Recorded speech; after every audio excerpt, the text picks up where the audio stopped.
And that's my lost wax casting. The reason being is the fact that I haven't needed to, but we've got a commission to make up of a signet ring, one there, oval signet 14 by 12, oval signet 16 by 13. I'm not sure which one we're going to use. I want to inject some wax into them first just to see if we can get the right size weight for the gold that the client has brought in. Plus I'm also going to be casting a little project that I've been playing around with as well, a nice little ring of well, I can't really say it. It's for a birthday present for a client, but I know that they watch these vlogs, so I can't really say exactly what that is in case they watch this beforehand and the secret then is out of the bag. But rest assured, I'll be casting that, and that's going to be in 9-carat white. So those are going to be in 9-carat yellow. So let's get some injecting done. I've had the wax injector heating up for about an hour. Light's just gone off. That's what we're going to do. We're going to pump it up so the gauge goes up here to around about 3/4 of a kilogram per centimetre squared, and we're going to inject some waxes. So today's Tuesday, and yesterday I did some wax injecting, and we did just a couple of little signet rings here for a client who wants some signet rings made. It's as easy as that. So that's going to be in 9-carat yellow. I've also got a smaller little flask here. This is for a ring for a customer who I can't really say what it is because, as I said just now, they watch these vlogs, so hopefully that one goes all well. That one's going to be in 9-carat white gold. So we're going to make up these 2 flasks. To work out the actual amount of powder and water, you simply measure the top diameter of the flasks, you manage the depth, and from that, excuse me, there we go, and from that we can work out with this table exactly how many ounces of investment powder we need to how much water we need. I've added these 2 together. We're going to make it in one big batch. I have worked out I'm going to need 510 grams of investment powder and 204 milliliters of slightly warm water. That's what I'm going to do now. We're going to make up these 2 flasks. We're going to invest them. We're going to then put them in the, oh, there it is there, into the vacuum chamber to get rid of all the bubbles. And we're going to then put it into here, my little Paragon kiln with the automatic timer, and that is going to ramp up the temperature to set time, length of period, and a temperature. I'm getting confused, it's so early in the morning. And then that's going to get rid of the wax. Then we're going to be able to cast it, and we're going to use this bad boy, my Centrifugal casting machine, instead of the vacuum casting machine. I just find I myself personally get better results for small items using the centrifugal caster, and I love the excitement as well.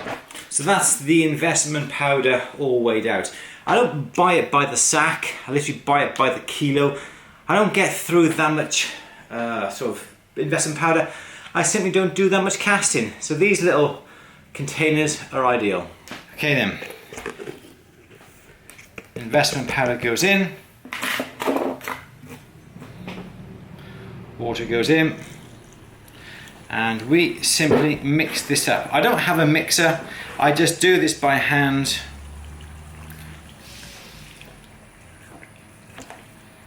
Where you should really wear a respirator when doing this.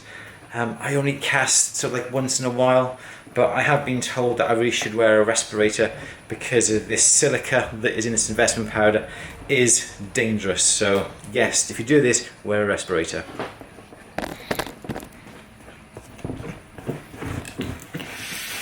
We have 9 minutes to get this all mixed up and poured into the flask.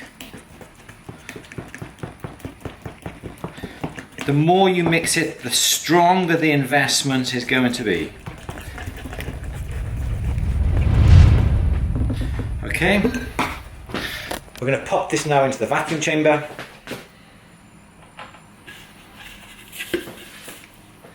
Make sure we get a good seal on the bottom. Put that over, make sure it's central, and turn the machine on.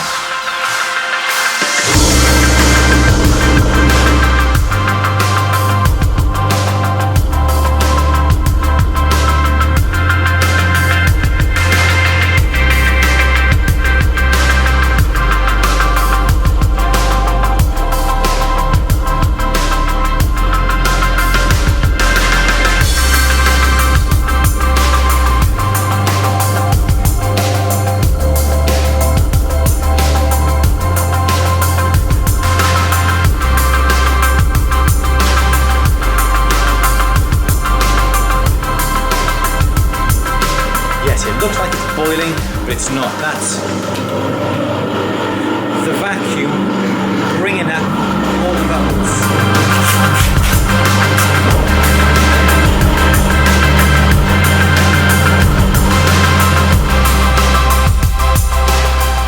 Pour it down the side of the flask so we don't damage the models. To that one there, right to the top, and this little one here, this little chap, pour this in.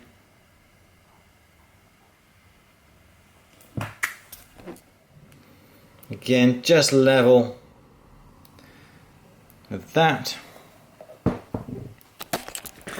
The masking tape was put on top because, as you just saw, when the vacuum takes effect and starts to pull all the bubbles out, it sort of froths and foams up. The masking tape is going to help keep all that investment in the area and not splurging there everywhere else.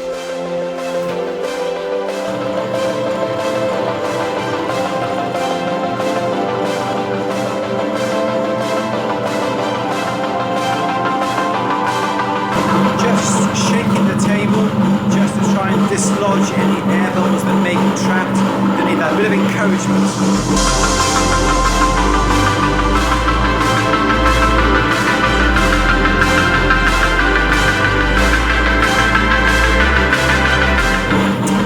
You're never going to get every single bit of bubble and oxygen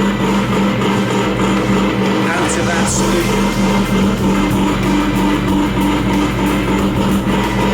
Never going to.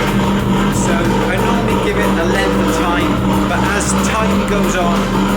time goes on, the investment starts to thicken, and it's harder then for the bubbles to come up through the surface. So those are going to sit quietly for about an hour. Then we're going to put them into the kiln. I'm going to start the kiln going, ready then for the lost wax process. Just ran up the stairs. Alright, hours gone by. The flasks are now nice and hard. It's time to turn the kiln on.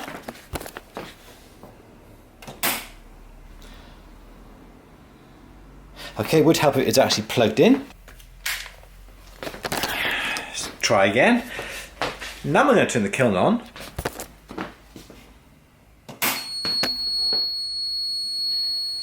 And then we scroll through how it wants to work. Come on. There we are. And now we scroll through.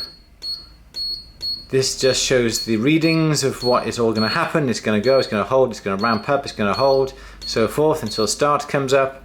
Then we press start, and away we go. We need to remove these bits of paper. It's a bit messy.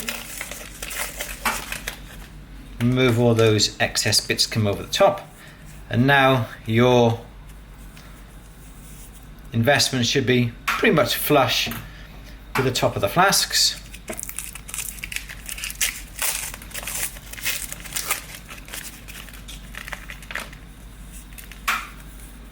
Like that. Remove the rubber off the bottom, and that's what we've got. A little bit of the sprue got caught in there. But that's what we've got. Inside there is the wax tree. Likewise on this one, exactly the same. There we go. You can see the wax there. Now they go in the kiln upside down, so the wax will dribble out.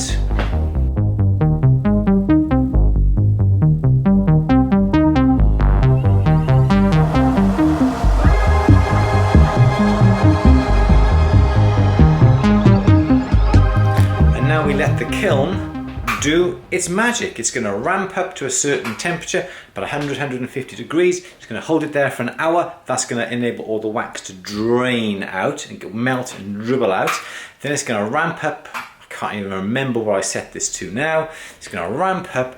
Anything that's left inside those flasks are going to be completely obliterated and burnt out. It's going to get to a very high temperature, red hot. We're going to come back to that a little bit later to show you. It's going to come down in temperature to around 600, 650, something like that, which means that will be then with the correct temperature. It'll hold it for an hour or so. Then we can get onto our centrifugal casting machine and cast these 2 flasks.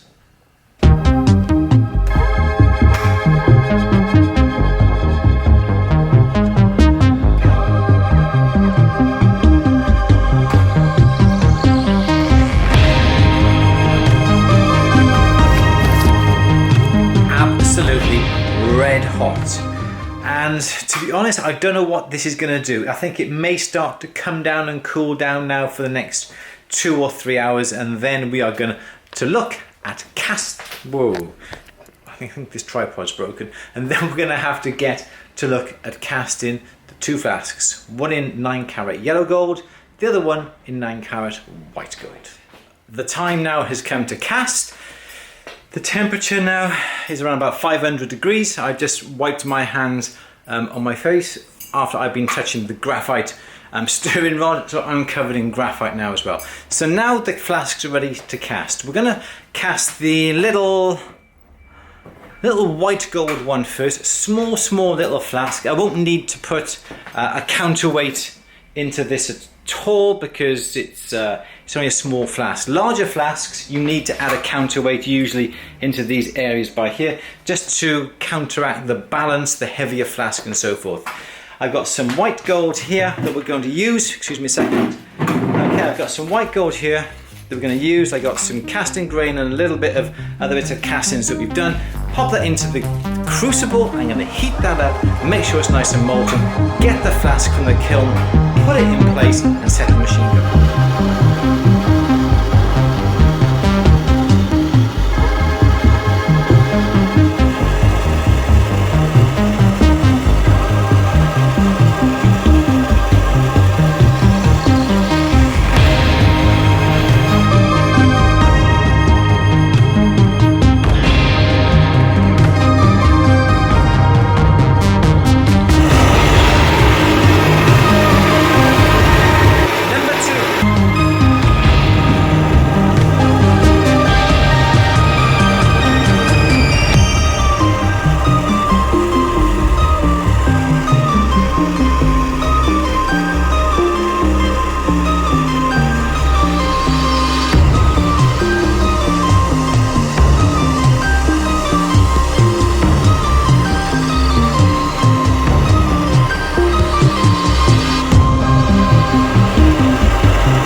To make sure that your casting machine is fastened down nice and tight.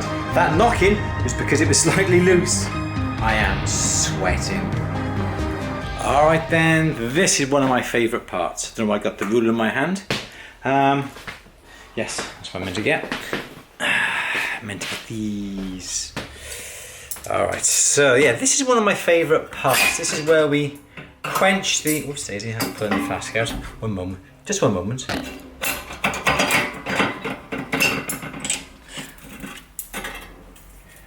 Where we actually get the flask and we immerse the flask in the water so the sudden shock makes the investment go woo. Anyway, here we go.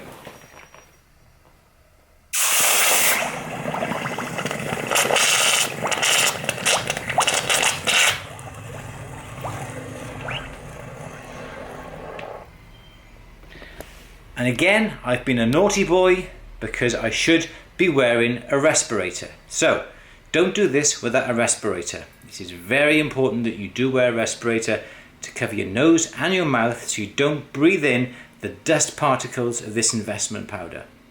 So let's have a look, see if it's worked.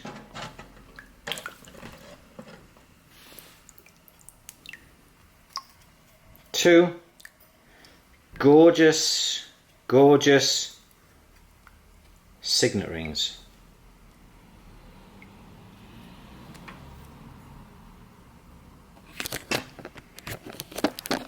Excellent, excellent. So I'm going to put that on Jason's desk. He can see about finishing these off tomorrow, whereas tomorrow I have a day at home editing, although I think I will be in work doing some filming for At the Bench. So a successful cast. That was the second one that we did with the 9-carat yellow. I couldn't show you the first one. It's a little commission for a client and I can't show that. All in all, successful day in casting.